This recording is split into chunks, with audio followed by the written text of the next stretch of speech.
کہتے ہیں سیاست میں ہر کسی کا اپنا ایک الگ نظریہ ہوتا ہے، مگر کچھ سیاستدان اپنے نظریات کو اس حد تک آگے لے جاتے ہیں کہ وہ خلق خدا کی ناراضگی کا باعث بنتے ہیں۔ کچھ ایسے ہی نظریات کا اظہار محمود خان اچکزئی نے نواز شریف سے ملاقات کے دوران کیا۔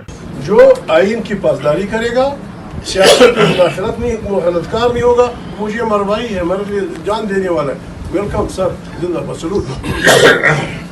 اور جو جج اپنے حدود میں رہے، جج صاحب آپ ہمارے آئین کے انٹرپریٹر ہیں، جج انٹرپریٹ کرتا ہے، آئین بنا ہے، خدا کو گواہ حاضر و ناظر جسٹس صاحب دیکھ لیجئے، اگر مداخلت ہم کر رہے ہیں سیاسی لوگ، ہمیں بتا دیا جائے، ہمیں کورٹ کے سامنے، اور اگر کوئی اور کر رہا ہے ہمارے ساتھ اس کے ہاتھ رو، اگر کوئی اور نہیں روک رہا پھر ہماری ذمہ داری بنے، نہ کسی کو گالی دینی ہے، نہ کسی کو برا بلا کہنا ہے۔ ایک بات اور معافی چاہتا ہوں، یہ اتنا پکا قانون ہے کہ عوام کی طاقت کے بغیر کوئی بھی پیغمبر بھی آگے نہیں بڑھ سکتا۔